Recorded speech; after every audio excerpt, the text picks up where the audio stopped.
Hi, this is Hot Mike and I'm Nidhi Razdan. When he was campaigning for president, Joe Biden said Saudi Arabia should be made a pariah for its human rights record. Now, in a dramatic turnaround, he's going out of his way to repair that relationship. The White House has just announced that the US president will travel to Saudi Arabia, Israel and the West Bank in July. He will meet Crown Prince Mohammed bin Salman, the country's de facto ruler. It will be the first time that President Biden directly engages with the Saudi leader since taking office. So far, Biden has opted instead to speak directly with King Salman, the Crown Prince's father.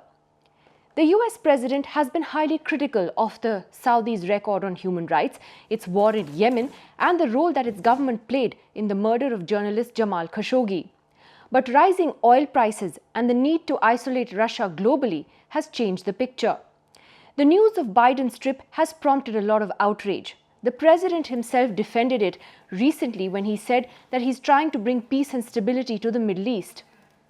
The White House press secretary, when persistently asked questions on this, said that it's important to emphasize that while we recalibrate relationships, we are not looking to rupture relationships, but human rights issues and human rights conversations are something that the president brings up with many leaders and plans to do so. Jamal Khashoggi's fiancée issued a strongly worded statement when news reports first came out of Biden's visit to Saudi Arabia. She said President Biden's decision to meet MBS or Mohammed bin Salman is horribly upsetting to me and supporters of freedom and justice everywhere. President Biden, if he meets MBS, will have lost his moral compass and greatly heightened my grief. This was a statement that she gave to CNN. One Saudi human rights campaigner has called Biden's decision to meet the Crown Prince a betrayal. And a senior Democratic Senator, Dick Durbin of Illinois, has said that while he understood Biden's need to work with the Saudis to lessen oil prices and thereby reduce pressure on US consumers, he called Riyadh's record on human rights an outrage. Another group that is very upset is the 9/11 Families United, which represents the family members of those who were killed on September 11, 2001 in the terror attacks. They have urged Biden to raise Saudi Arabia's role in the attacks should he meet with Prince Mohammed Salman or other leaders in Riyadh. But experts say Biden's visit shows that realpolitik is ultimately more important than moral outrage. The fact is, after Russia's invasion of Ukraine, global oil prices have been surging. And in November, Biden faces crucial midterm elections, and high energy prices do not make for a good campaign. So he has been looking for alternative energy producers to replace oil from Russia. OPEC Plus, which is the group of oil-producing nations led by Saudi Arabia, has just announced that it will increase production by 648,000 barrels a day, after which the White House announced the Biden visit. America is hoping they produce even more oil later on in the year, but they're desperate for that to happen before November's congressional elections. Even before the Russian invasion of Ukraine, the Biden administration had been stepping up cooperation with Saudi Arabia on a number of issues.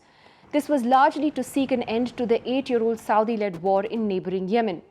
The kingdom, in fact, has also agreed to extend a UN-mediated ceasefire in its war with Yemen. The US and Saudi Arabia have actually been close allies for many decades, but that relationship took a turn for the worse after the 2018 death of Jamal Khashoggi. US intelligence in fact concluded that it was Prince Mohammed Salman, or MBS, who ordered the hit on Khashoggi, in which the killers also dismembered Khashoggi's body at a consulate in Istanbul.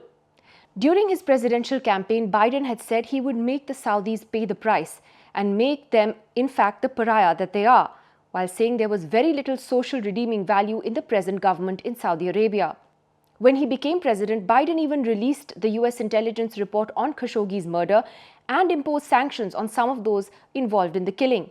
However, no sanctions were announced against MBS, showing just how far Biden was willing to go even then. The US relationship with Riyadh also exposes a fundamental hypocrisy in Biden's foreign policy approach, which makes democracy and human rights its centerpiece. In the standoff with Russia, the US president has made the narrative about autocracies versus democracies. But when realpolitik demands it, he isn't afraid to do business with autocrats like the Saudis or even the Venezuelans. Only weeks ago, the US Secretary of State said that Saudi Arabia is a critical partner to us in dealing with extremism in the region and in dealing with challenges posed by Iran. He said human rights are still important, but we're addressing the totality of our interests in that relationship.